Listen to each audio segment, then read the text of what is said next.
10h02. Esta é a sua rádio comunitária Noroeste FM, ZY1973, operando em 105,9 MHz.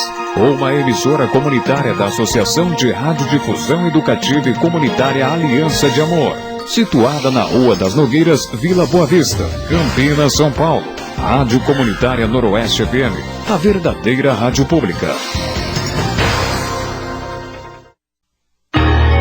Está no ar, Noroeste em ação.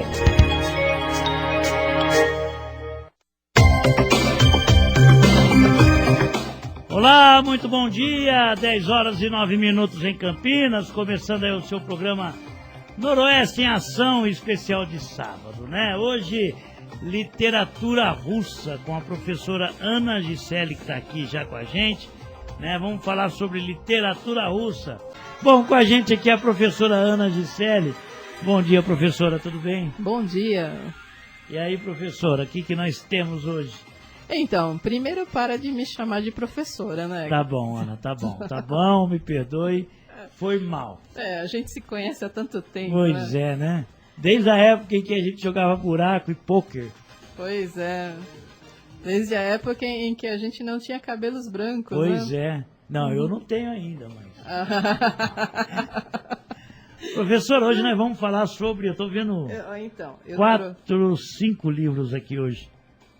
Tem 6. 6. Eu trouxe Tolstói, Dostoiévski, Gorky e Siddhartha Tchekhov. Deixa eu falar uma coisa, professora. Eu, mais esse mal acabado de seu companheiro aí, o Eduardo, a gente ficava ouvindo música russa na casa do Chico na década de 90. Né? A gente ouvia 1812, Tchaikovsky, né? Aquela coisa da guerra, da derrota de Napoleão, os sinos tocando, o canhão estourando e tal. Aí depois a gente ouvia aquelas balalaica russa, as né? musiquinhas folclóricas, né? E a gente era apaixonado pela arte russa. Mas de literatura russa a gente só conhece a Nabokov, que é o mais famoso, que fala sobre pedofilia, essas coisas, né? Aí é que tá, o Nabokov, se eu não me engano, ele trabalha denunciando. Quem faz a apologia da pedofilia ao ler Lolita é o cinema. Certo. Tanto a versão do Kubrick quanto essa mais recente. Me disseram que essa do Jeremy Irons é melhorzinha, mas a versão do Kubrick é complicada. Porque no livro, o Nabokov, ele mostra que o Humbert, lá, o personagem, é nojento.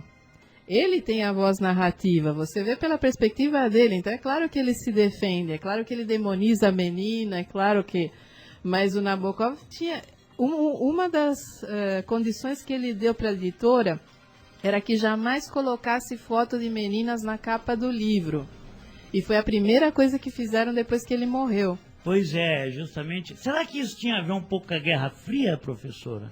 Ana. Eu acho que não. Eu acho que o Nabokov já vivia fora, mas ele vivia no Ocidente desde sempre. Entendi. E o tipo de estrutura que ele retrata é uma estrutura bem ocidental de convivência no livro. Certo. Bom, então hoje nós vamos falar sobre literatura russa. Dostoiévski, Tolstói, Gorky e Tchekhov, se a gente tiver uma rabeirinha. Legal, então vamos fazer o seguinte, professora, vamos pedir pro pessoal já ir pegando os livros que tem em mãos, né? Não só você aqui com os seus livros, mas quem tiver em mãos pra gente debater cada livro. Olha, do Tolstói eu trouxe Ana Karenina e A Morte de Ivan Ilitch. Legal. Porque eu não tive paciência de pegar os 3 volumes de Guerra e Paz. Eita, é bom demais. Então vamos fazer o seguinte, professor, enquanto o pessoal vai pegando lá na sua prateleira, né, vamos para um pequeno intervalo com música. Tá certo. E a gente já volta então para falar de Dostoiévski, é isso? Esse é o Tolstói. Tolstói. Vamos lá então, são 10h16. Muito bem, voltamos, são 10h26 em Campinas. Programa Noroeste em Ação especial de sábado falando de literatura. Que nós já falamos sobre os grandes clássicos brasileiros, como os sertões, já falamos também sobre aqueles escritores, né, ou pesquisadores que ajudaram a construir as origens e o sentido do Brasil. E hoje nós vamos falar sobre literatura russa, que também ajuda a compreender um pouco mais o sentimento, né, professor? Isso. Ana. O que nós temos então? O que nós vamos falar agora? Importante frisar para aquele pessoal que é mais radical que nós não vamos falar de literatura soviética. Isso é bom saber. Porque assim, tem gente que fica, né, parece que dá brotoeja quando ouve falar na União Soviética. Mas na realidade é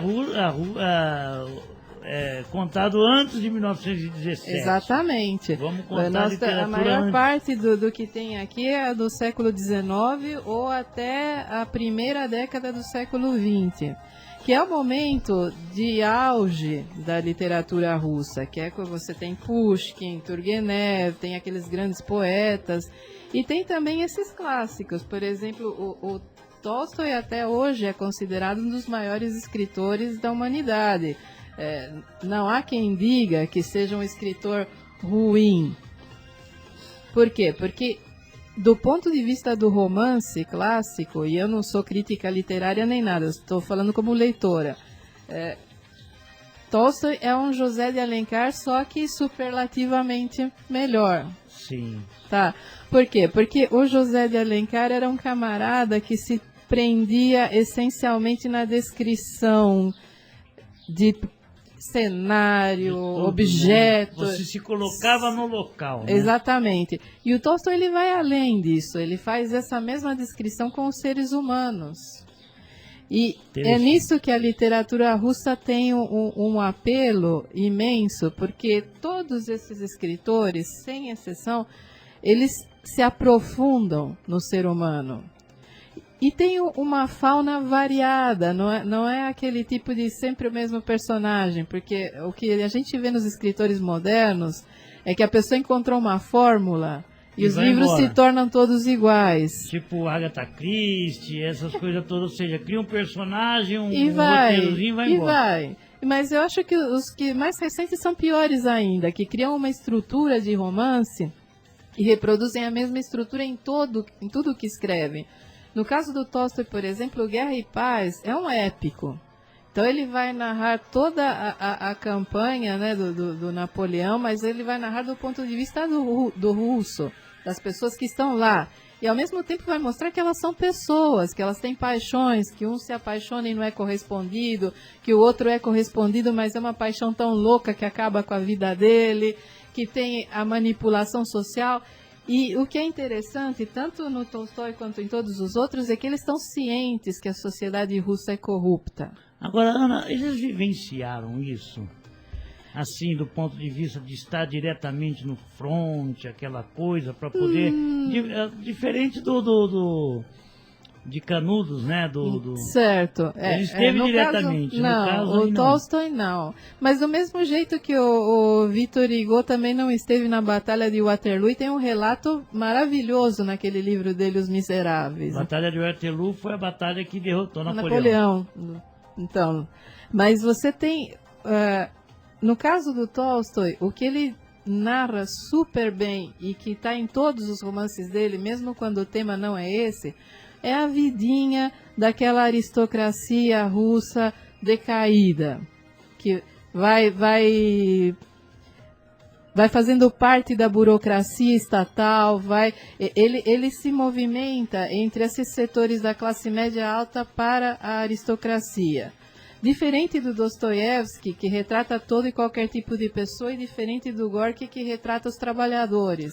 Certo, então vamos lá. Então vamos dizer que há três vertentes, né? Uma que faz a crítica à aristocracia, uma outra que vai ver a visão mais de classe, como é o caso do Gorky. De Gorky, e esse meio termo. Isso ajudou. Mas isso é porque são pessoas diferentes. No caso, o Tolstói era um conde. Sim, o que ele estava retratando eram as pessoas que ele conhecia. Que ele vivenciava. Sim. Né? Isso, de uma certa forma, Ana, ajudou a construir o sentimento de ruptura que surgiu. Sim.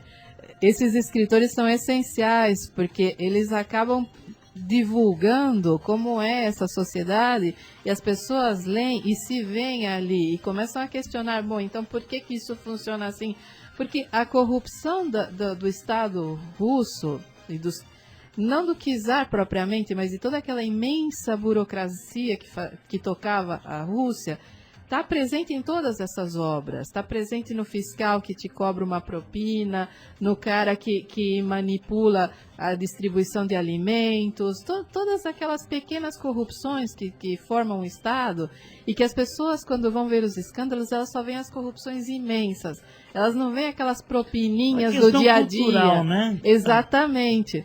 Eu lembro de um romance de uma inglesa, e eu não vou lembrar o nome dela, mas o título em espanhol era Viaje sem regresso, que é Viagem Sem Volta, que é de uma governanta que vai trabalhar na Rússia na época da Guerra da Crimeia, e justamente a Inglaterra entra em guerra com a Rússia e ela se vê em Kharkov, lá no fim do mundo, numa situação totalmente equívoca.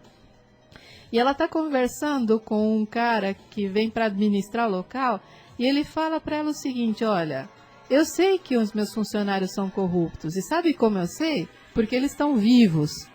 Porque o salário que me dão para pagar para eles é miserável. Se eles vivessem apenas do salário, nenhum sobrevivia e nem tinham famílias. Então eu sei que eles são corruptos pelo simples fato deles estarem vivos. Agora, Ana, é uma questão assim, né? A gente costuma dizer assim, esse negócio da corrupção, levar vantagem, passa no senso comum do brasileiro de que isso é uma coisa só de brasileiro. O que é um engano medonho. Isso faz parte da essência. Se você olhar a Itália, se você olhar a Espanha, a Bélgica, até a Alemanha, que é um país... Pensa um pouco, se na China colocam uma bala na nuca e no Irã cortam a mão, como é que ainda assim tem corrupção? Claro. Quer dizer, se nem com a pena de morte e a mutilação física as pessoas param... Está na essência do ser humano ou do sistema que oprime? Não, eu acho que... Sociedade dividida em Eu classes, acho que está né? na essência do ser humano, porque ela já existia em Roma, e não existe nada mais diferente do capitalismo do que a sociedade romana. Claro. Então, é a essência do ser humano de querer ter privilégios, de querer ser melhor que os outros, de querer estar numa posição de destaque, mesmo quando sabe que não merece. Mas, Vamos ao... Então, e é isso que se retrata aqui. Por exemplo, a morte de Ivan Ilitch é um romance curtinho, quase que uma novela. E é sobre um funcionário público do judiciário que ele vai escalando, né? Ele faz os estudos em direito e ele entra no 10º escalão da burocracia do judiciário. E ao longo da vida ele vai fazendo alianças, ele vai subindo na carreira, e aí quando ele está no auge, ele descobre que vai morrer. Que ele tem uma doença incurável, que aqui não se cita, mas que parece algum tipo de câncer. E ele começa, e o livro vai retratando tanto a ascensão quanto a queda dele. Seja e vai emocional. refletindo como é que ele se sente, como é que ele questiona se a vida valeu a pena, se você lutar para ter uma postura nessa sociedade vale a pena. É um livro excelente, porque você está acompanhando o modo como ele vai erodindo todas as certezas que ele tinha na vida. Tudo que ele achava que era o que devia ser a vida dele, chega um momento que ele questiona até o próprio casamento. E ele pensa, eu deveria ter casado com essa pessoa? Tá, ela me trouxe benefícios, ela me deu filhos, mas e se eu tivesse feito diferente? Quer dizer, a certeza da morte leva o Ivan Ilitch a pensar na vida. Agora, Ana, isso passa pela cabeça de todos, né? Claro. Às vezes, assim, eu tô andando aqui no bairro, né? Eu olho pra mim e falo, nossa, eu não tenho nada, casa alugada, vida doida. O pessoal da minha geração tá lá com seu carro, sua casa, aquela vida, né? Mas, ao mesmo tempo, a gente percebe o seguinte, tá, mas viver só pra ter acesso a isso... Você tem Será que equilibrar. essa reflexão, que nem, por exemplo, eu costumo dizer pra minha companheira, pra Cristiane, não me arrependo de nada do que eu fiz. mas me arrependo daquilo que eu ainda não fiz. Né? Será que a gente faz sempre essa autocrítica da nossa vida? É importante fazer isso? Olha, como tá na novela? exatamente, a autocrítica é importantíssima. E quando você pega um livro de 1886 que traz uma questão tão atual, porque toda vez que a gente ultrapassa a barreira dos 40, né, qualquer um de nós começa a refletir. Ainda falta 12 anos para acontecer isso comigo. Tá bom, vai, né? Mas depois que você passa a dos 50, você reflete mais ainda. E eu tava vendo um comentário do David Gilmour, né? O líder atual do que sobrou do Pink Floyd, que né? vai vir pra cá em Já breve. foi. A Cristiane, já foi? Já foi. Cristiane, tô devendo mais uma do Pink Floyd pra você. Pois é, né? Já foi bem legal. Eu que queria ter dinheiro para ter ido, mas não tenho, né? Mas ele dizendo que pela primeira vez ele tomou consciência de que a maior parte da vida dele já foi. Que agora o que sobra para viver é muito menos do que ele já viveu. E isso acontece com todos nós. E é claro que você começa a refletir. Você começa a refletir em escolhas, em trajetórias. E nem sempre as pessoas estão satisfeitas. Nem sempre as pessoas pensam... eu fiz banco que eu fiz. Algumas pessoas se arrependem. Agora, Ana, obviamente, eu li uma entrevista do Álvaro Cunhal, comunista português, que ele dizia o seguinte: gente, eu não penso em mim. Eu penso nas outras gerações, Sim. há 3, 4 gerações. Na história, vamos dizer o seguinte, na cronologia da história, a nossa vida é muito pequena. Ridícula. Muito pouco tempo. Nossa, e na do universo, então, a gente Menor nem existe. ainda, nem existe. É. Então, assim, você acha que é porque talvez a gente queira viver o nosso momento ou não pensar lá na frente, que a gente passa por essa crise de você identidade? pensa que a vida vai acabando e que você poderia ter sido mais, ou feito mais, ou sentido mais. Mas é interessante, eu gostava, toda vez que eu era homenageada em formatura de alunos, eu usava uma frase, uma sequência do Érico Veríssimo, que está naquele livro Olhar os Lírios do Campo. E se tem algum ex-aluno meu ouvindo, certamente está rindo nesse momento. Porque no momento em que o Eugênio está descartando a Olívia, ele fala para ela que ele está cheio de ser pobre e que ele quer, que a vida é um transatlântico e que ele quer viajar de primeira classe.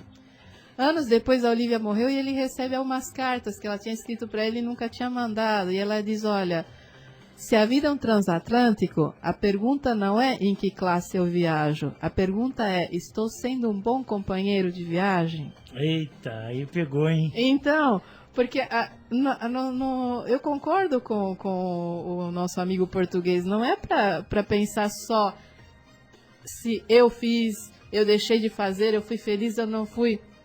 E as pessoas no meu entorno, e as pessoas em geral, o que eu contribuí, o que eu deixei, o que o mundo melhorou por minha causa, porque se você vem ao mundo e não melhorou a vida de ninguém, você vai passar e você não vai ser bem lembrado. É isso que eu falo, né? Vale a pena, por exemplo, a gente nascer, viver, produzir riqueza, morrer e já era. Acho que tem que deixar algum legado, né? Tem.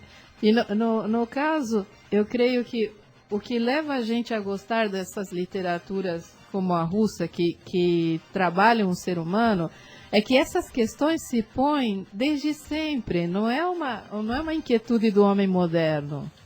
Não é uma inquietude contemporânea. 100 anos atrás, 200 anos atrás, já havia alguém pensando se a minha vida valeu a pena, se eu estou contribuindo, se... O que eu estou fazendo aqui? É uma das perguntas primordiais da humanidade. É isso, né? Porque assim, eu sempre costumo dizer o seguinte, a divisão da sociedade em classes se dá a partir daquele filme, né? Vamos tentar olhar o filme 2001, Odisseia no Espaço, quando o homem adquire um instrumento extracorpóreo, um pedaço de osso e mata um outro para ter a comida. A sociedade começa a se dividir em classes ali. E aí antes eles viviam, parece que é incrível, mas eles viviam harmoniosamente bem quando havia essa fartura e não havia essa concepção de sociedade em classe. É necessário o homem voltar a essa idade primitiva ou ele consegue hoje, Ana, eu creio construir uma nova sociedade a partir de uma novas relações? Eu defendo que você sempre tem que olhar à frente. É muito fácil você glamourizar o passado, você falar, nossa, essa foi a época de ouro, isso aqui. Eu adoro desmanchar o sonho desse pessoal que fala, porque nos anos 50 a vida era isso, a vida era aquilo. Nos anos 50 a vida só era boa se você fosse homem e branco, e Sem hétero, dúvida. e tivesse dinheiro. O resto Sem do dúvida. povo só se ferrava. No livro do Gorky, Os Vagabundos, tem uma das histórias que chama Konovalov, que é sobre um cara que é um vagamundo e não vagabundo. É um trabalhador itinerante que já fez de tudo. E que ele diz o seguinte, você não deve pensar sempre em reformar a sociedade, que se você reformar a sociedade, o homem vai junto. Você tem que reformar o homem, porque se você não reforma o homem, qualquer sociedade que você tiver, o homem vai escangalhar com ela. Agora, Ana, falando em reformar a sociedade, entramos no assunto atual, né? Quer queira, quer não.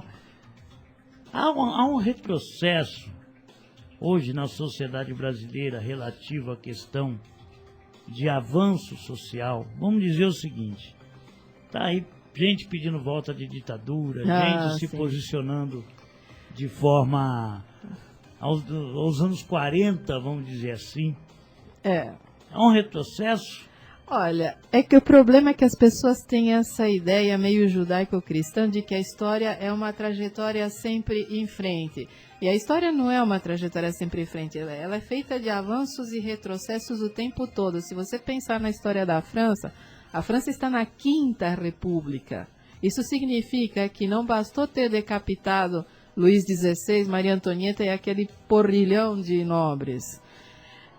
20 anos depois, voltou a monarquia, e depois houve outra revolução em 1848, e houve outra retomada, e houve a Comuna em 1871, e houve a ocupação alemã durante a Guerra Mundial. Quer dizer, é feito de avanços e retrocessos. Se você privilegia um grupo, você sempre vai ter um outro grupo de ressentidos, que vai fazer tudo para derrubar aquele grupo e voltar.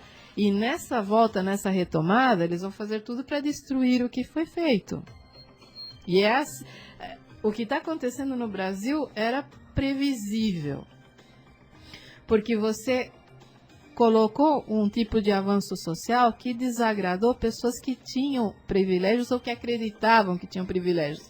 Aqui em São Paulo, o que você vê?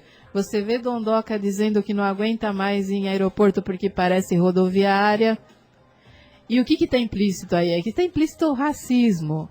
Porque tipo assim, agora tá cheio de maloqueiro no aeroporto, né? A culpa é sua porque eu não posso mais contratar uma doméstica aqui do meu e pagar serviço. Uma miséria. Exatamente. Quer dizer, a minha mãe tinha uma dentista que ela largou porque o comentário da mulher foi, não, eu mandei embora a recepcionista, porque você ligava, deixava recado na secretária eletrônica e a mulher retornava. O argumento dela era, com o que eu pago para ela por ano, eu posso ir com a minha filha para Cancún. Pois é. Né?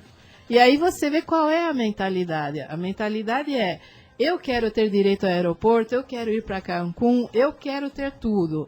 Se para isso metade da sociedade tiver que viver na lama, não é problema meu, porque eu tenho direito. A pessoa vira e fala, não, mas eu pago imposto, eu produzo, eu que avanço o Brasil. Só que não é. Todo mundo avança o Brasil. Desde o gari, o catador, todo mundo está ajudando, porque senão nós teríamos sociedade, não teríamos sociedade. A sociedade, ela tem que avançar toda ela. Avançar só você não adianta.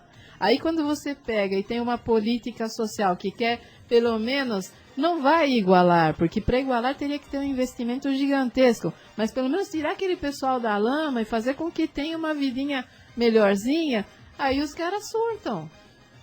Pois é, Ana, é isso que eu sempre falo, né? Será que é nessa sociedade dividida entre explorados e exploradores que vai haver essa ruptura de classe, vamos dizer assim? Aquele lance, né? Eu posso mandar embora, se eu mandar embora, eu posso ir para Cancún. Pois é. Né? Como é que a gente rompe com isso? Eu não sei. E olha, eu estou dizendo, como diria aquela piada do presidiário, na maior humildade. Eu não sei. Eu passei a infância acreditando que ia ter a revolução. Enquanto outros pais falavam para os filhos, come tudo que tem no prato porque tem criança passando fome na Biafra, meu pai falava, come tudo que tem no prato porque no dia que a revolução chegar, você vai ter que comer pedra, porque é assim que se faz uma revolução. E o tempo passou, eu cresci, fui trabalhar na fábrica, depois larguei da fábrica, fui estudar, estudei em 2 das maiores universidades da América Latina, e ainda assim, tive minha filha, casei, fiz tudo o que está no figurino e muito mais. E eu não vejo a revolução mais perto, pelo contrário, na minha infância, a gente tocou aqui as músicas do Carlos Puebla, e eu sempre fico triste quando as pessoas desancam o Fidel, porque quando eu tinha 9, 10 anos, Fidel era um herói, ele era do tamanho do mundo pra gente. Só que ele envelheceu e nós também, e o mundo não está mais perto. Uma revolução tem custos. Você não faz uma revolução sem suprimir uma classe social inteira, porque se essa classe não vai se adaptar à nova sociedade, ela vai ser um inimigo dentro, que foi o que aconteceu na Nicarágua. Meu pai falava, você não tem revolução sem paredão. E eu cheguei numa etapa da vida em que eu não sei se eu quero esse custo. Eu não sei se... Eu penso muito no que significa você matar outro ser humano. Eu penso muito também que é possível a gente construir a consciência em vez de autoritarismo. Pois é. Seja do lado A do lado B, né, Ana? Mas para você construir a consciência, as pessoas têm que estar dispostas a te ouvir. E o que eu sinto ultimamente é que as pessoas estão cheias de certezas e ninguém quer ouvir o outro. Você vai para a internet e as pessoas são violentas, são mal educadas, não têm consideração com ninguém, sempre defendendo o que elas pensam. Aí a pessoa vira e fala, mas é minha opinião. E eu penso, tá, é sua opinião, mas você deveria ter educação suficiente para ouvir a minha. Especialmente se você tem 18 anos e mora com seus pais e jamais na vida fez qualquer diferença no mundo, e eu tenho mais de 50. E sei do que eu estou falando, levei 30 anos estudando, e você acha que a sua opinião vale mais do que a minha? É engraçado que a sociedade evolui a partir do contraditório, né? Sim, você tem exatamente. Uma posição, o Duda tem outra. E aí a gente conversa E chega no consenso. Exatamente, porque o consenso é necessário. Se ninguém quer abrir mão de nada, se todo mundo acha que a própria opinião ou a própria concepção é a única que vale, você elimina os outros. Pois é. E a sociedade não evolui, né? Não. Muito pelo contrário. Bom, nós estamos falando sobre... O Tolstói, a gente falou da morte do Ivan Ilitch, e tem a Ana Karenina, que é um livro sobre adultério. A gente está falando sobre o ser humano. Então, obviamente, a gente falar sobre literatura, a gente fazer esse você vai tangenciando, né? Você vai... né? Mas é necessário para a gente trazer para a atualidade Lógico, esse debate, né? Porque quando você pega, por exemplo, Ana Karenina, eu considero também muito atual. Porque nós temos um problema hoje que não é de hoje. O que aconteceu é que hoje é visível, que é a violência doméstica, a violência contra a mulher, o policiamento religioso em relação ao corpo da mulher e ao modo como ela constrói sua história de vida. Isso já está presente em Ana Karenina. Ana Karenina é uma mulher que está numa boa sociedade, ela faz parte de uma elite, ela é casada com um cara que tem muito dinheiro e que tem uma posição nesse regime czarista, e ela se apaixona por um oficial do exército russo.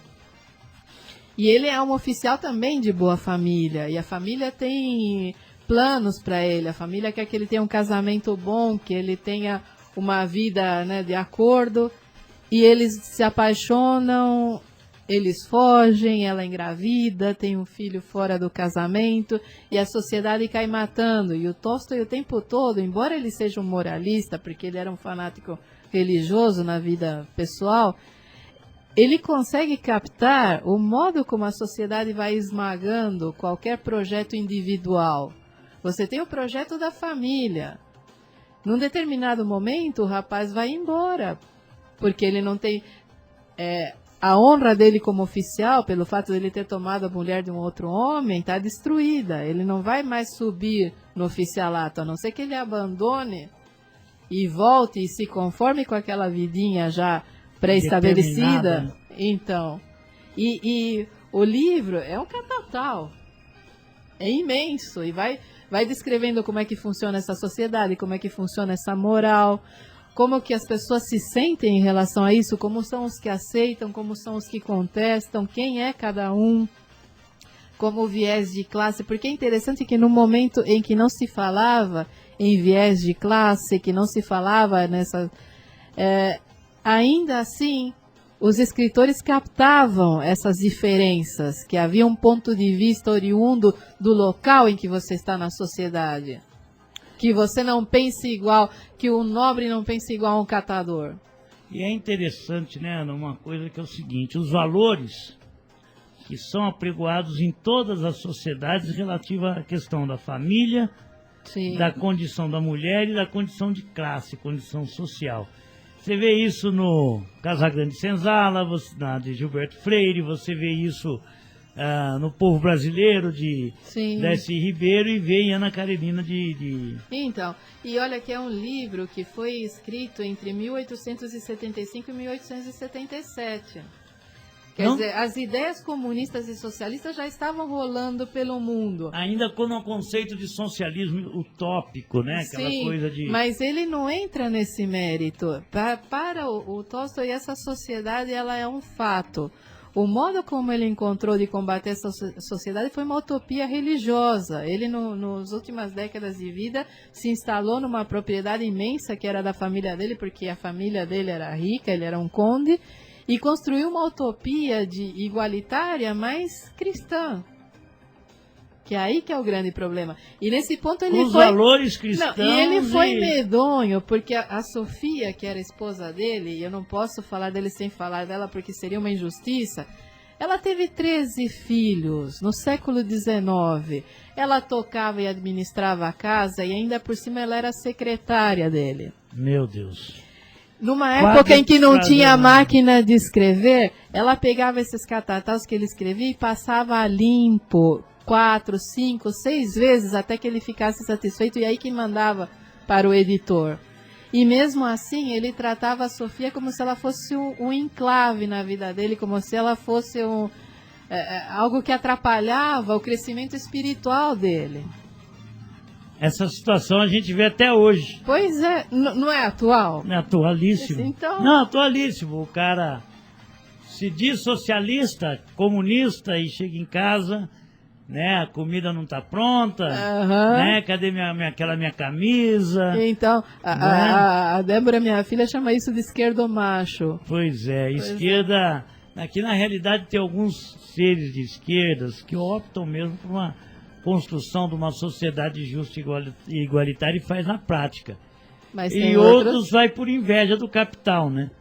Em outros vai por aquela ideia de que o homem é protagonista e a mulher ela quando muito, é uma ajudante privilegiada. Pois é. Bom, então matamos essa de Ana Karenina. Vamos um pequeno intervalo, Ana? Vamos embora? Vamos embora então para o pequeno intervalo, são 10h54, depois nós vamos falar sobre... O Dostoiévski, eu trouxe Crime e Castigo e o Idiota. Então daqui a pouco né, o Idiota, e falando sobre a obra de Dostoiévski. O Idiota que não é nada idiota. Não é nada idiota, né? Então a gente volta daqui a pouquinho. Você está ouvindo Noroeste em Ação. Música, informação e prestação de serviço. Com a apresentação de Gerry de Oliveira e direção geral de Cristiane Costa.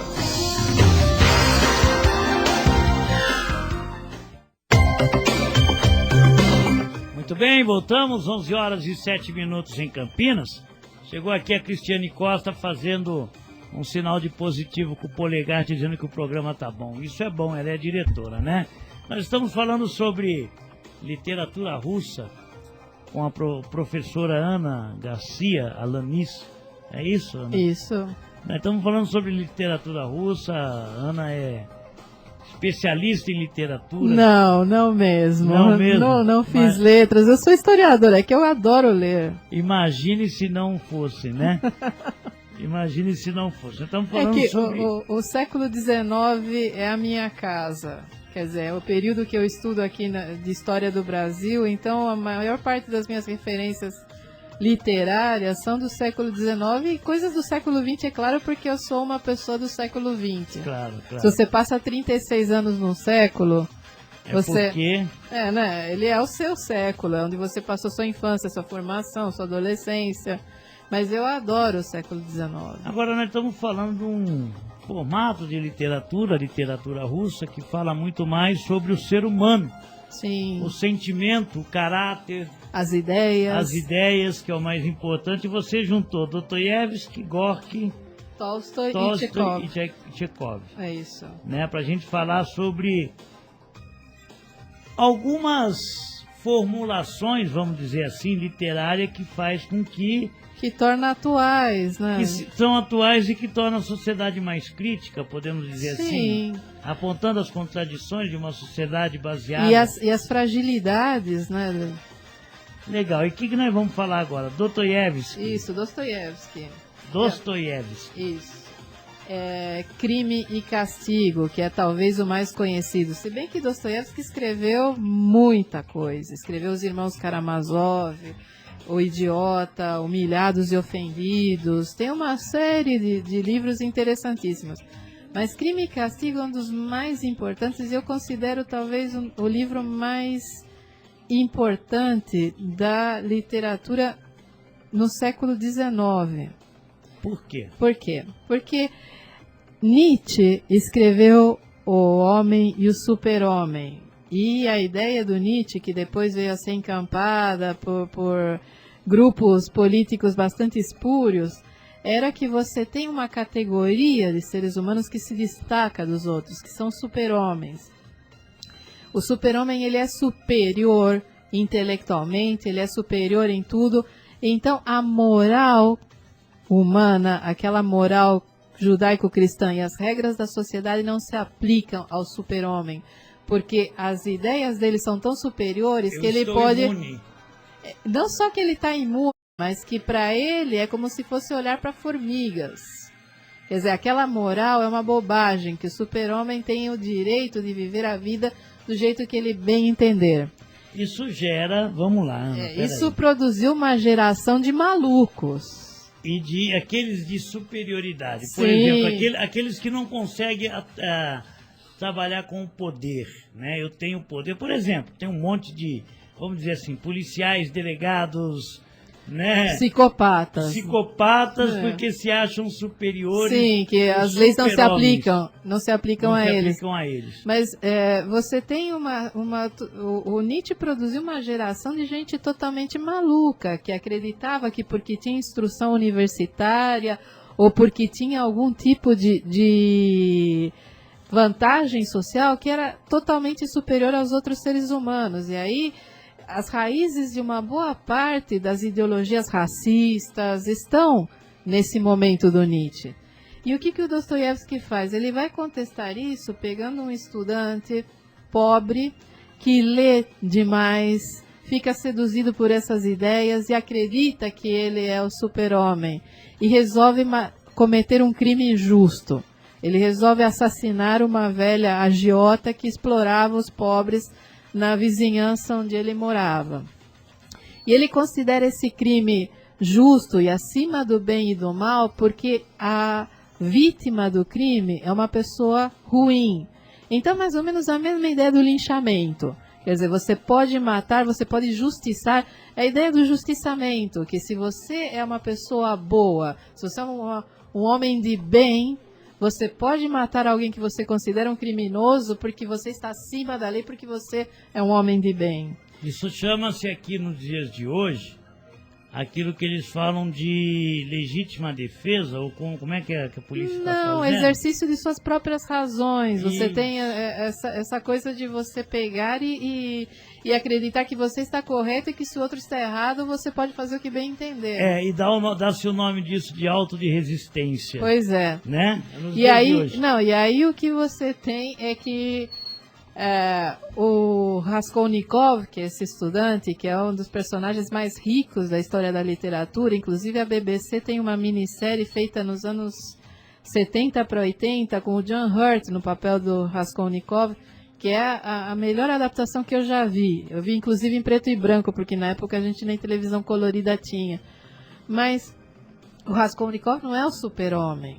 E ele tem consciência. Porque o super-homem do Nietzsche, ele está acima da consciência. Para ele, a consciência é resultado da moral judaico-cristã.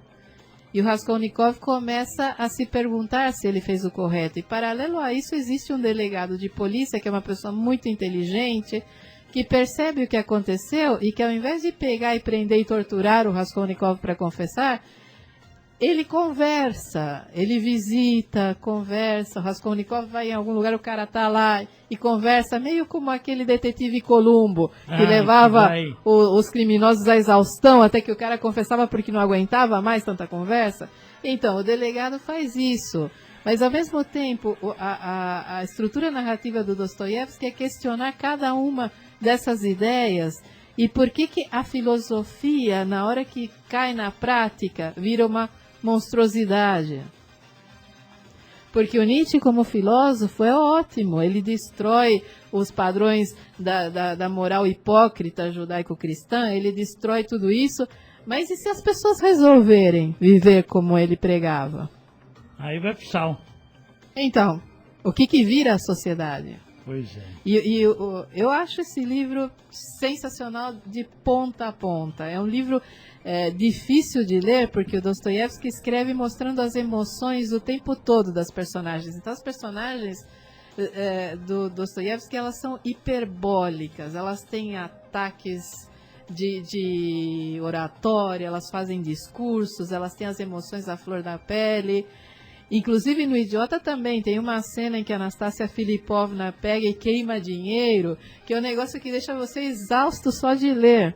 A prosa do Dostoiévski é exaustiva, mas vale a pena cada palavra, porque você vê que no conflito essas pessoas crescem, mesmo que elas cresçam para decair, mesmo que elas cresçam para perceber que fizeram tudo errado, e vão parar na Sibéria, e vão parar na...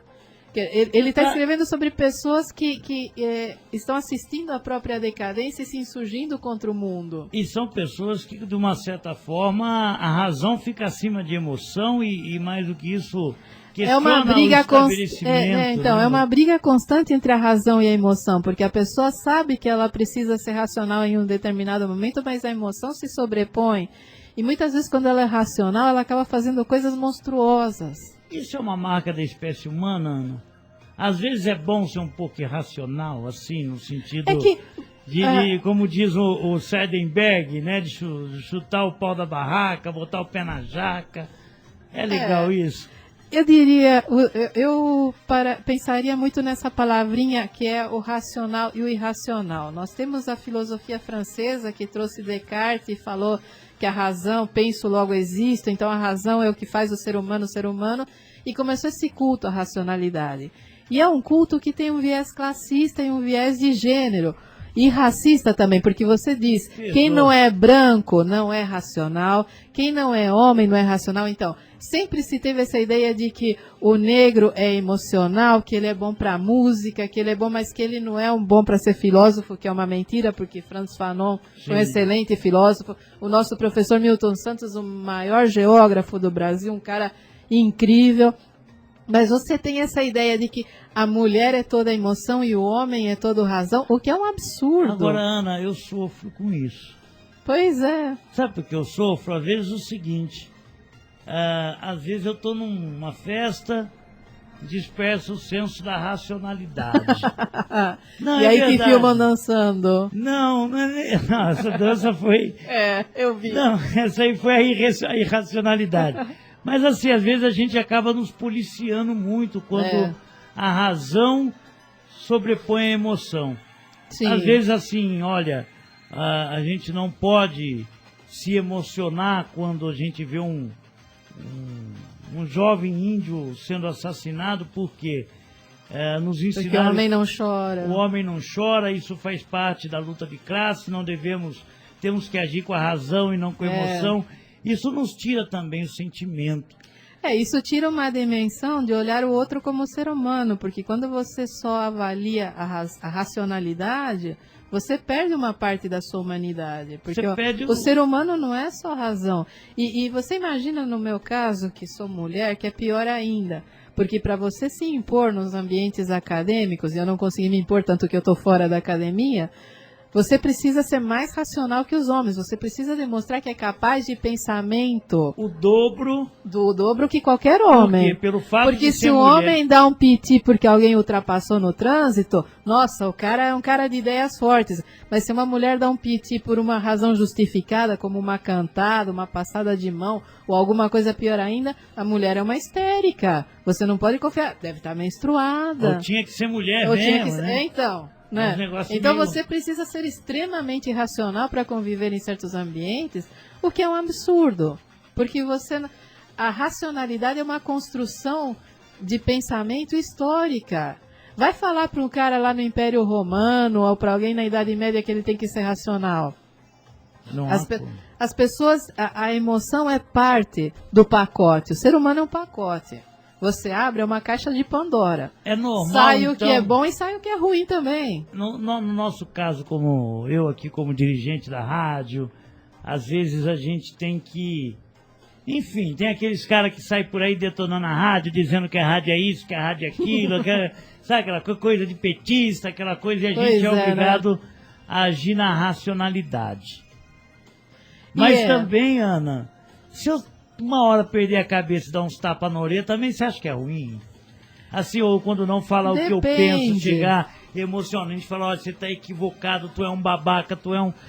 Isso também é uma forma... Eu acho que eu preciso despejar um pouco do meu lado emocional para poder também me impor enquanto... Não enquanto do... Você está num mundo em que você é puxado para essa espiral de violência. Não tem como você ser racional o tempo todo. E a gente perde a calma, a gente acaba... Às vezes se arrepende depois e às vezes não se arrepende. Às vezes você estourar com um certo tipo de pessoa não é uma coisa ruim de todo. Então uma estourada lá, Gerry de Oliveira, é válido também até para mim. Aquela estourada que você já conhece. Se diminuir o teu diabetes, tá valendo. Então tá bom. Tá valendo. E é isso que Dostoiévski trata muito, né? Trata a questão muito. Do racional e o irracional. E do modo como as pessoas são vistas em função dessas dicotomias. Por exemplo, O Idiota é um livro sensacional. Ele é longo, ele é árduo de ler, porque é todo carregado dessa emocionalidade. Mas é de um rapaz que é epilético e que ele pertence a uma família boa, ele é um príncipe. Mas ninguém reconhece isso porque as pessoas nesse momento associavam qualquer doença do espectro neurológico com doença mental.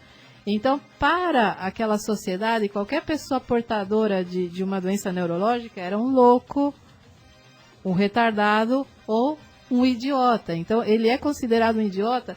Só que ele é a voz da razão no livro inteiro. Ele olha para a corrupção dos funcionários e ele mostra, ele faz uns discursos que são considerados totalmente ingênuos. As pessoas de bem daquela sociedade falam, mas só podia ser um idiota para falar isso. Porque ele fala o óbvio, ele fala que tudo nessa sociedade está errado. E que na realidade ele é o que mais está certo, idiota são os outros, né? Então, só que os outros se dão bem na vida e ele está sempre sendo jogado para cá e para lá. Ele vem reivindicar uma herança e as pessoas que tomaram a herança dele fazem gato e sapato, porque ele tem essa ingenuidade de acreditar que se a leitura dele está certa do mundo, ela está certa e tem que se valer. Só que existe aquela fala daqui dos juristas que diz... direito não é o que está na lei, e sim o que o juiz te dá. Pois é. Né? O direito que lhe dá de interpretar a sua condição e a sua condição de classe. Né? E você vê que eu gosto uma das coisas que eu gosto no Dostoiévski é que ele mostra que você não é determinado pela classe, que dentro de uma classe podem surgir pessoas boas, pessoas ruins, que você pode ter um aristocrata que pensa e sente e que se identifica com lutas populares e que ao mesmo tempo você pode ter um cara lá que está se ferrando lá na pior classe possível, lá no lumpen proletariado, e que mesmo assim ele é um pavor de pessoa, que ele quer subir e que ele vai fazer qualquer coisa para subir e fazer parte daquela outra classe. Tipo aquilo que a gente chama hoje de banqueiro. Né? Não, é verdade, Ana, porque assim na sociedade brasileira moderna, vamos dizer assim, para ser rico não precisa ser ladrão, basta abrir um banco e não ter caráter, né? Entre outras coisas, tem gente que vive super bem atravessando mercadorias, tem gente que vive super bem traficando influências. Se você pegar um funcionário público que está no meio caminho entre o poder e a sociedade, dá para enriquecer também. Também, né? Porque o pessoal fala que você chega a Brasília e tudo é propina. Você vai desde o porteiro para você conseguir que ele te encaminhe ao local certo, lá nos meandros dos ministérios. Conheço tudo isso, Ana. Então. A fundo. Então, você sabe que... Mas sou conhecido lá como um cara que não dá propina para ninguém. O pessoal fala assim, ixi, o GR tá chegando para ver processo de rádio. Com cuidado, hein? E assim acabam me servindo, não pela questão de que eu sou um cara de bolso aberto, mas uma pessoa que pode denunciar ser uma ameaça, tudo, né? ser uma ameaça. E aí também eu me utilizo disso, não vou negar. Né? Faz parte da vida, Faz parte da vida. Uhum. E o idiota de Dostoiévski é mais ou menos um GR, vamos dizer assim, que questiona tudo, que está correto, mas é um cara que... ele é de certa forma, ele é uma pessoa que passou a vida inteira no meio foi preservado porque ele era doente, a família guardou muito. Então ele entende de filosofia, ele entende, mas ele não sabe lidar com gente. Diferente de nós, que a gente passou a vida lidando com pessoas. No caso dele, ele se vê cercado por pessoas com os interesses mais espúrios, ele se apaixona pelas pessoas erradas, ele consegue se apaixonar por duas mulheres ao mesmo tempo. Eita maravilha! Então, é tão humano, mas tão humano, que você olha e você fala, putz, conheço gente assim. Não é um príncipe russo do século XIX, mas eu conheço gente mas assim. Mas você identifica pessoas você assim identifica. Você identifica. Pessoas que se envolvem, que se deixam arrastar, pessoas que contestam no momento em que se elas tivessem um pouquinho de cálculo, porque é aquela coisa de você saber o momento de empreender a luta, e às vezes a gente não sabe, às vezes a gente está tão... Exatamente, às vezes a gente está tão envolvido, está tão entusiasmado com aquela ideia que você não olha em torno e não avalia o contexto, e você vai lá e se estrepa inteiro, né? Talvez acho que esse é o lado interessante da literatura russa, né? Ela nos desvenda. Sim. Nos mostra, nos dá um caminho. Que o ser humano é atemporal, por mais que você tenha suas coisas de época, que você, por exemplo, é claro que um ser humano do século XIX não é igual ao do século XXI, porque ele não domina as mesmas tecnologias, mas abstraindo da tecnologia, esse conjunto de sentimentos, de paixões, de racionalidades, de barganhas que o ser humano faz consigo mesmo, elas são atemporais. Entendi. Ana, então, vamos a um pequeno intervalo? Já matamos o Dostoiévski? Matamos. É claro que podíamos ficar aqui falando um tempão, mas depois nós temos Nós tem Prauso, né? Nós tem Prauso. Então, olha, Ana, antes da gente falar do próximo autor, a gente tem muita conexão aqui com a gente, olha só. São Luís do Maranhão, São Paulo, e um deve ser da turma do Barack Obama, porque não identifica aqui no sistema. Então o Tio Obama está ouvindo a gente?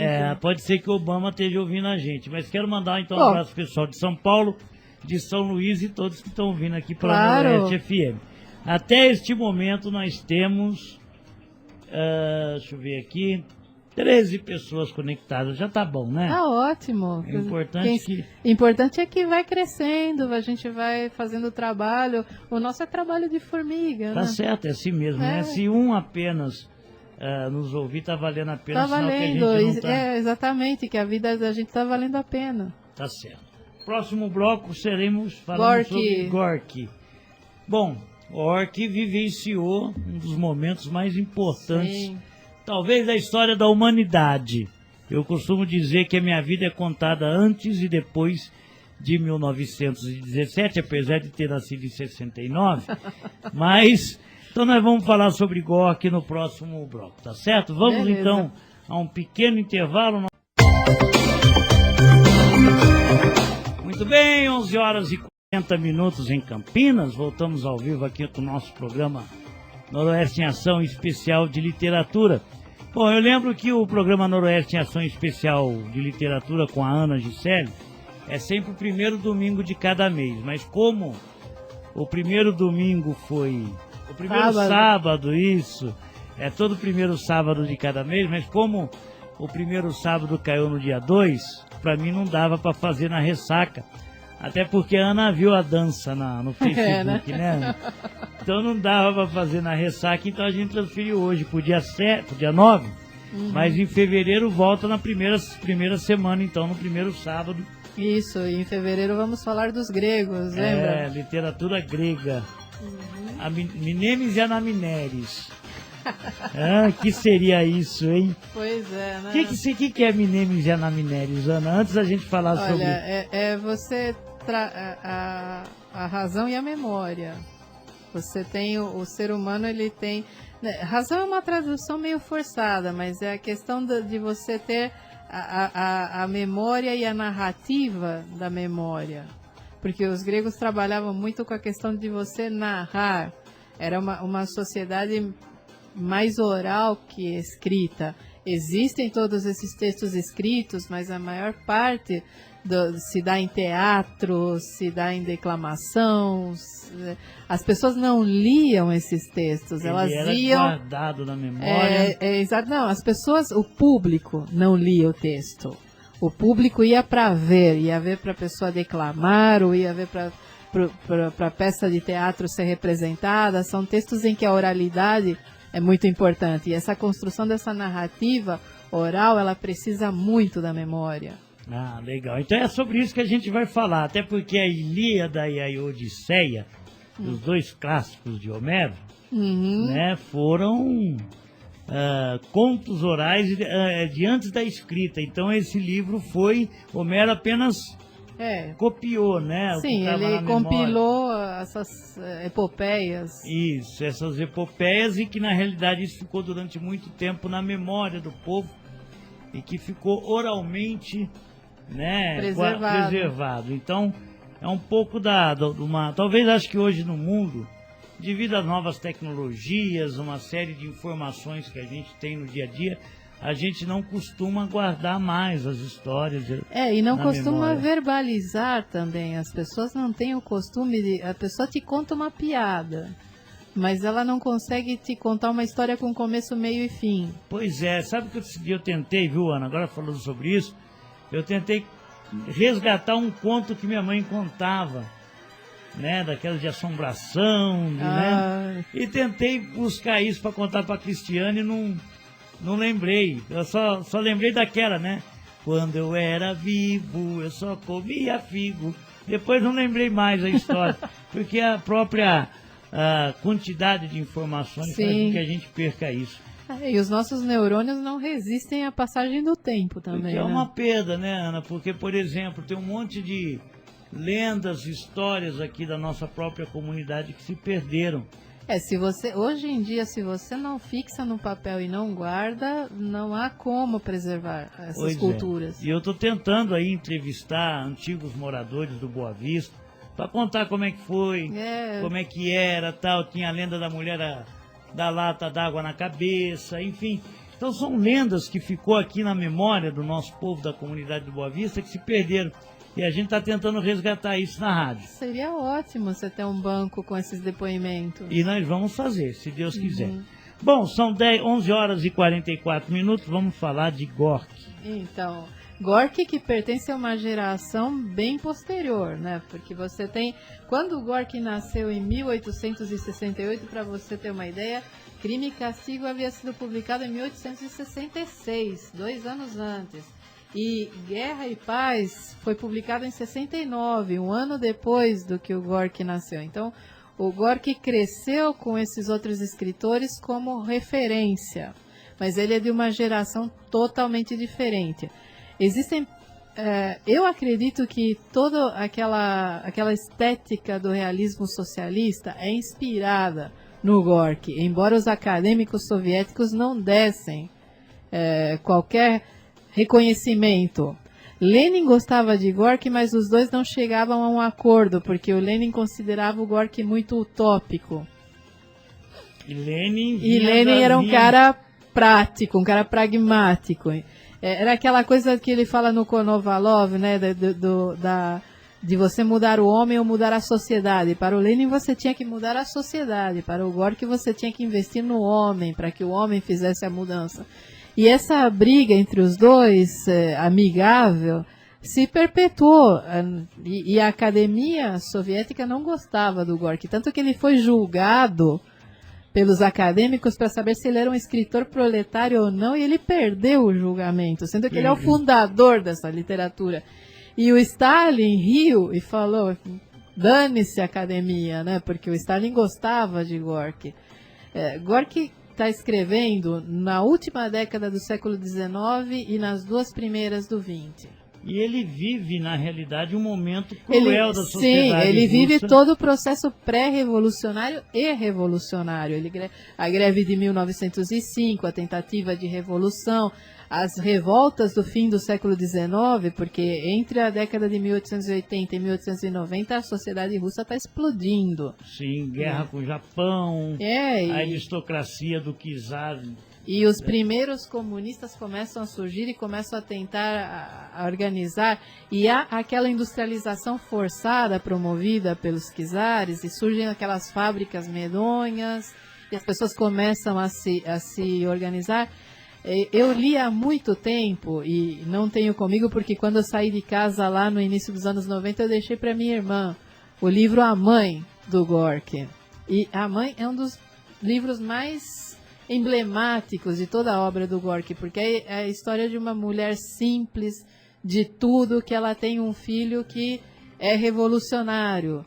E é uma história muito bonita, é muito militante, porque a cabeça dela vai abrindo à medida que o filho vai se envolvendo cada vez mais na luta contra os donos da fábrica, contra as pessoas na comunidade que exploram, contra a violência cometida contra os pobres. Ele vai fazendo até ser morto.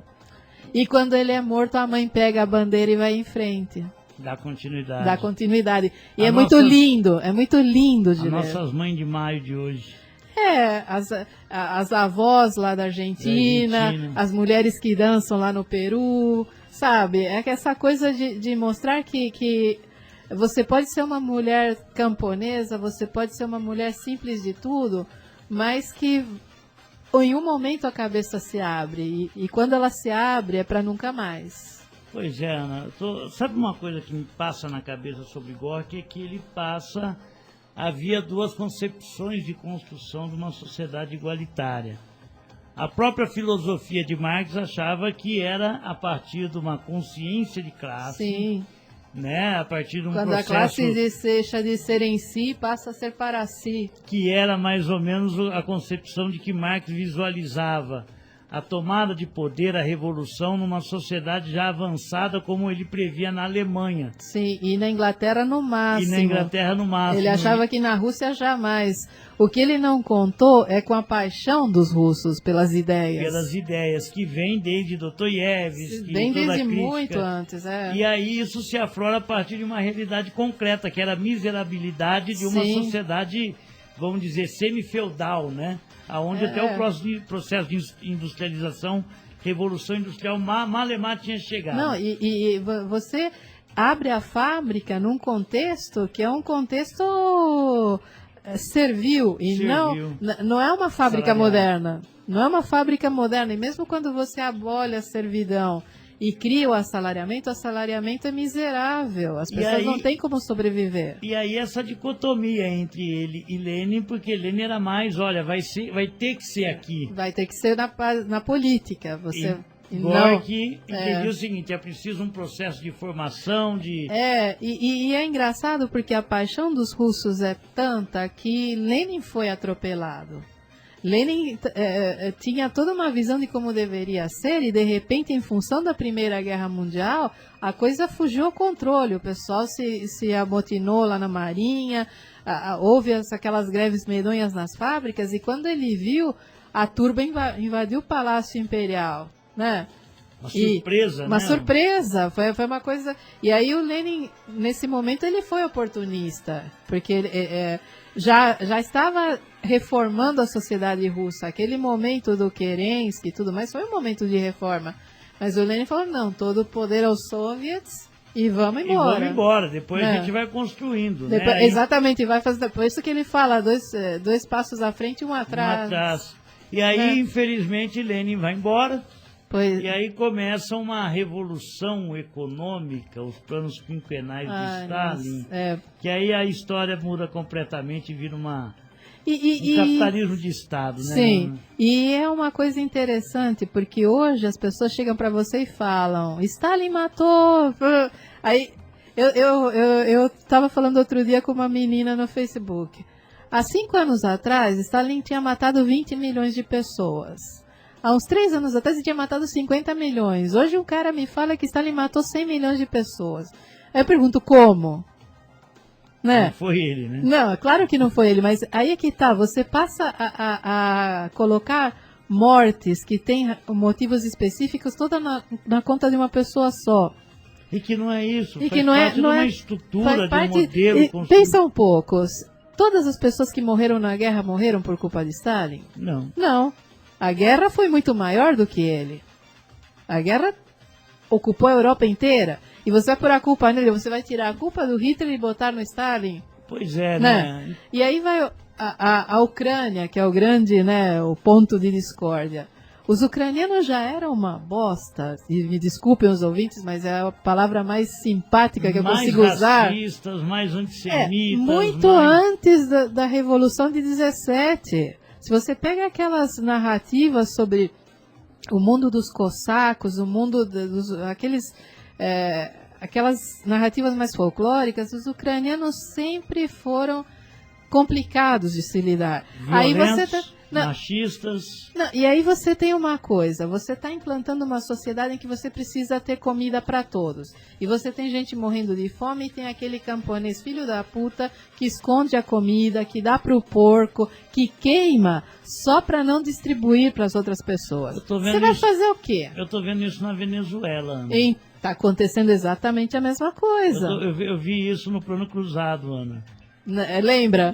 Lembra do boi escondido? Boi escondido. Não, pois é, então assim, a gente tenta, de uma certa forma, trazer esse debate literário para a realidade atual. Sim. E que a gente vê, Ana, que o problema não é somente estrutural, é de um sistema. Né? De um sistema, por exemplo, quando a gente vê... obviamente eu acho que depois de Gorky não houve mais... na realidade, uma grande literatura russa. Não, porque aí a academia passou a ter aquelas normas estéticas fixas, né? O romance proletário tinha que seguir aquela estética do realismo socialista. Da propaganda. E matou o romance, matou a paixão que existia, porque ele passou a ser discursivo apenas. E aí perde a essência perde a essência do humano. Exatamente, e perde a essência do ser russo, porque o ser russo é passional. Você não pode transformar uma arte que é passional numa arte discursiva apenas. Porque o discurso, quando aparece nesses escritores mais antigos, ele é um arrobo de paixão. Quando você tem o discurso pelo discurso, a literatura morre. Então Gorky seria o último expoente da valorização do ser humano na literatura russa. O tempo todo, porque ele trata com requinte de detalhes o sentir dos trabalhadores itinerantes, das prostitutas, das pessoas pobres, das pessoas que estão lutando para ficar vivas, e como essas pessoas têm paixões, como elas têm amores, como elas se deixam embriagar pelo sucesso ou se deixam abater pelo fracasso. É uma literatura de pessoas e de ideias, mas que as ideias não fazem sentido sem as pessoas. Agora, Ana, bom, o sonho do socialismo permanece. A sociedade russa hoje é uma sociedade industrializada, potência econômica, potência armamentista. Ela muda totalmente a sua concepção de ser, na cultura, na realidade, um país belo, né? A própria dança, sim, os melhores balés tal, se tornam muito mais umas companhias capitalistas para se apresentar a partir do sonho do passado, mas não de uma realidade atual. Como é que você avalia a continuidade? Você acha que ainda há uma luz no fim do túnel na literatura russa para que o ser humano possa ser resguardado com em sua plenitude? A cultura, a beleza e o jeito de ser da literatura russa, há uma luz no fim do túnel? Porque foram 80 anos de disputa ideológica nas artes, na cultura, na literatura. E eu não tenho acompanhado o que tem surgido porque se traduz pouco. Se traduz quando é alguém que critica o socialismo. Mas quando é alguém que está inserido nas discussões que interessam para nós, se traduz muito pouco para o português. O que eu acredito é o seguinte: a Rússia, como uma estrutura política, sempre viveu nessa coisa entre a censura e a liberdade. Já se censurava na época dos czares e muitos desses escritores grandes tiveram obras perseguidas. Dostoiévski amargou um período preso na Sibéria. Gorky foi perseguido. Gorky foi perseguido tanto na Rússia czarista, quando houve uma tentativa de perseguição pelos soviéticos, só que o Stalin não deixou. Você tem essa coisa de que existe uma censura muito grande na Rússia e que durante algumas gerações os artistas conseguiram se sobrepor à censura.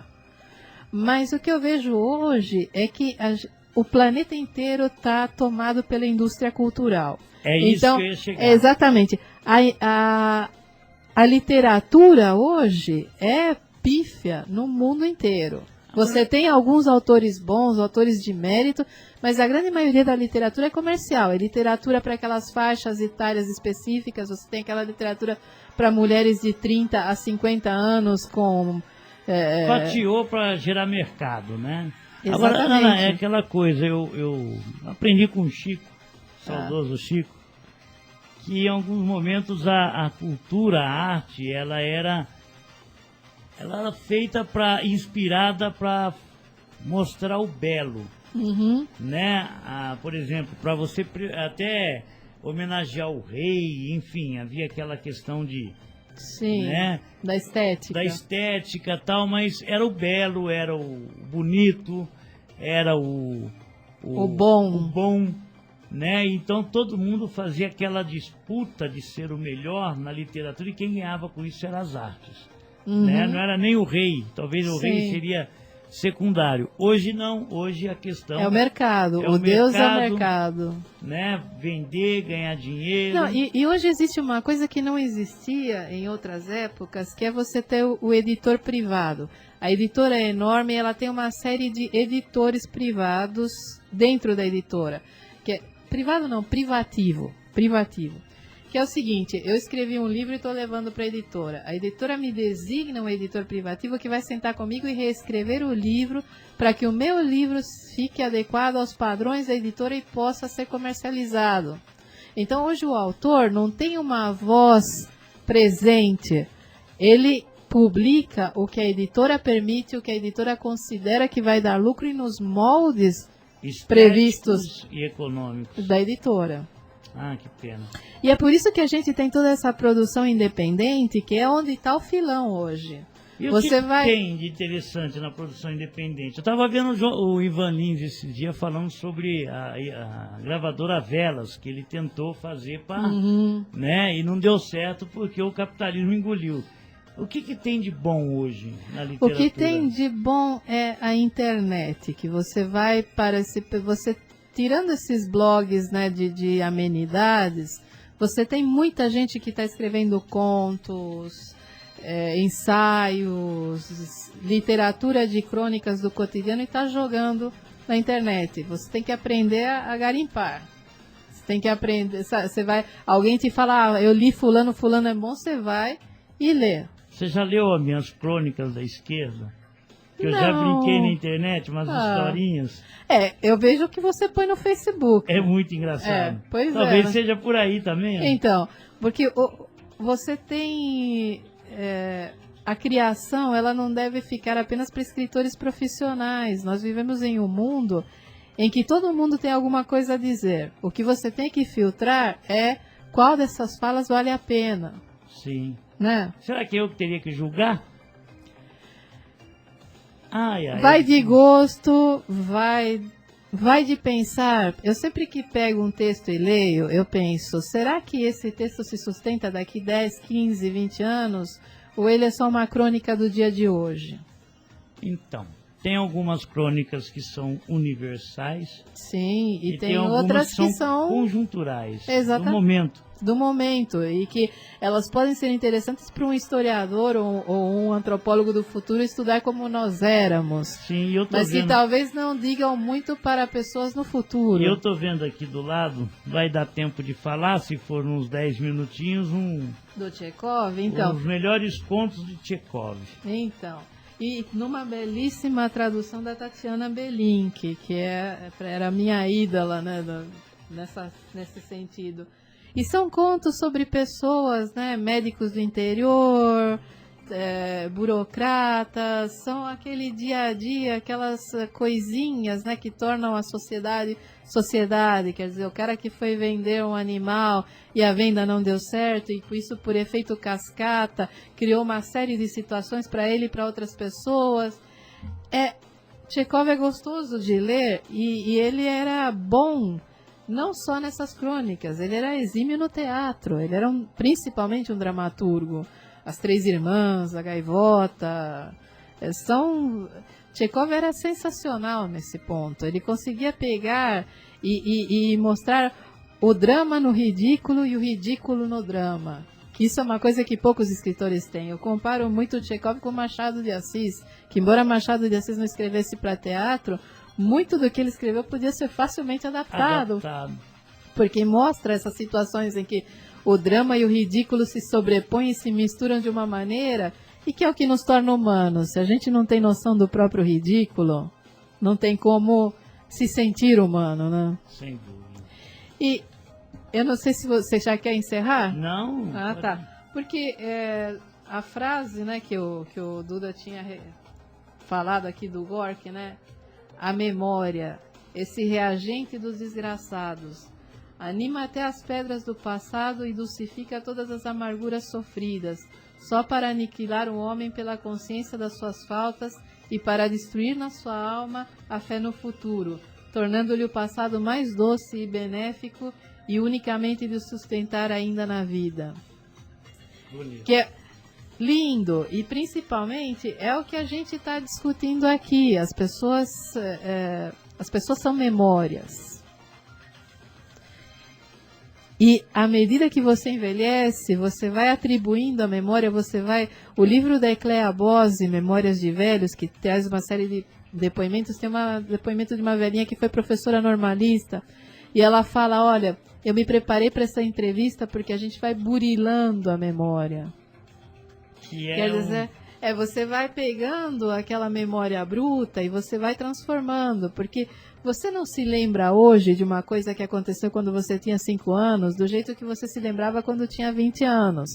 Porque a vida vai te dando uma abertura que vai fazendo com que você releia essas memórias, você classifique, faça outras leituras, você vai burilando a sua memória. E a tentação de você viver na memória é muito grande. Isso é um grande lance, né? Por exemplo, é o lance do avanço, né? Quando você está em cima de um pé de manga, quando você é criança, você não sabe o perigo. Até onde está o perigo. Depois que você é grande, Que você vê uma criança e fala, nossa, olha o perigo que ele está correndo e olha o perigo que eu estava correndo atrás. Ou seja, ele há uma maturação da memória. Sim. Que legal. E a tentação de você passar a viver apenas na memória é muito grande se a sua vida nesse momento não está sendo o que você quer ou o que você esperava. É isso que eu estou tentando fazer, Ana. Estou construindo um projeto chamado Comunidade 10. O que é isso? Na realidade, você só consegue dar um salto para o futuro se você avaliar os erros e os acertos do passado. Um povo sem memória, um povo sem a construção... Sem raiz. Sem raiz e sem uma identidade, não avança. Uhum. E talvez isso é que tenha gerado esse cabresto na nossa comunidade, as pessoas achando que é apenas parte de um processo e não todo. Sim. Olha quem está ouvindo a gente aqui, é a Estela, lá de Contagem, Minas Gerais. Somos todos memórias. Sim, Estela. E nós temos história para contar, viu? Tá nos contos, viu? Um beijo para a Estela, do Movimento de Mídia Livre, lá de Belo Horizonte, uma grande legal. companheira. Tá ouvindo a gente aí. O Cristiano tá anotando mais coisa aqui, ó. Estela, feliz ano novo para você, minha querida. Olha, eu tô articulando uma ida. Tô articulando uma ida aí para Ouro Preto, levar a Cristiane para conhecer a história e a memória, pelo menos de Chico Rei, né, que foi um escravo que se libertou, conhecer a igreja de Chico Rei. E conseguiu uma mina e fez uma comunidade. Olha, a Minas é riquíssimo. Você vai pelas cidades históricas. É lindo. É uma pena o que aconteceu com Mariana e o que virou Minas Gerais por conta da mineração. Que essa é uma questão da memória. A mineração é a identidade de Minas. O Estado chama Minas Gerais. Mas é a mineração que destrói e vai erodindo a sociedade mineira desde o século XVIII. Não há equilíbrio nessa... uma forma de você deteriorar, né, a vida. E aí eu tô combinando aqui, viu, Ana, junto com a Estela, agora era para ser surpresa, mas agora não é mais. A minha viagem para Ouro Preto com a Cristiane, passando em Contagem, dando um abraço na Estela, no Gilmar, nas crianças, e irmos juntos para Ouro Preto, né, conhecer a história daqueles que lutaram contra a opressão. E talvez Minas Gerais seja o melhor exemplo disso. Bom, são meio-dia e 7. Vamos acrescentar mais alguma coisa, Ana? Duda? Depois a gente fala, tá certo. Olha, eu diria o seguinte, a gente está aqui para falar de livros em geral. Começou falando um pouco sobre a minha especialidade, que é a História do Brasil, historiografia. Agora a gente está partindo para a literatura. O próximo programa é sobre literatura grega.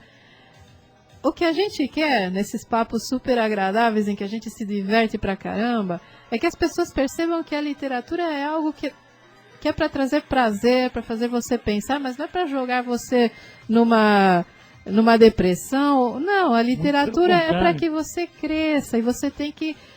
Você não pode ler obrigado, você não pode ir lá e comprar um livro porque todo mundo falou que aquele livro era bom. Ou quando não, aquela coisa, vai que a escola mandou, que a escola mandou e que aquele autor é o super, hiper, duper, mega blaster. Não, você tem que ir descobrindo os seus caminhos. Quando você experimenta se no segundo capítulo o camarada não te seduziu, parte para outro. Claro. Tem montes e montes de escritores interessantes e algum vai ser a sua cara. E o mais gostoso, Ana, é o seguinte.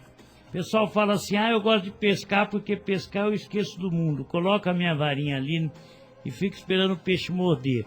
Mas também é muito gostoso você ficar numa rede e pegar um livro, né? Esquecer do mundo. Esquecer do mundo. Você mergulhar num conto gótico, Nossa você Senhora. Mergulhar no universo de poesia, você viajar. Eu sempre tive, quando eu era adolescente, eu lia muito, porque não tinha outra coisa para fazer a não ser ler. Hemingway falava na minha cabeça, Edgar Allan Poe, Érico Veríssimo, para mim eles tinham vozes. Eu li o livro e eu ouvi uma voz. E foi uma decepção quando eu vi gravações dos escritores mais recentes, que a voz que eles tinham era totalmente diferente da que eu imaginava para eles na minha cabeça. E aí, Ana, tem umas coisas assim, por exemplo, olha, em que pese Cervantes ter feito uma grande narrativa da questão da alienação, que hoje está colocado, né, na grande mídia, nos seriados, aquela coisa Star Wars, né, os aficionados por... Mas Cervantes tinha uma paixão por livros de cavalaria. Sim. Né, que de uma certa forma transformou ele, o personagem dele, num dos personagens mais lindos da história da literatura. Mas é muito... Eu fico imaginando como é que seria eu, Gerry de Oliveira, na condição, né, como é que chama o personagem? Dom Quixote. Dom Quixote, lendo um livro embaixo de uma árvore até o tempo passar e me incorporar. Sim. Que eu acho que vale a pena de vez em quando você achar um cavalo e sair brigando com alguns moinhos de vento. Que é muito, deve ser muito legal, vale a pena. Como né? vale. É isso Tá aí. certo. Ana, obrigado pela sua participação. Eu que agradeço, obrigado ao pessoal que está nos ouvindo. Tamo junto. Tamo aí. Então no próximo primeiro sábado do mês, que vai cair dia, vamos ver aqui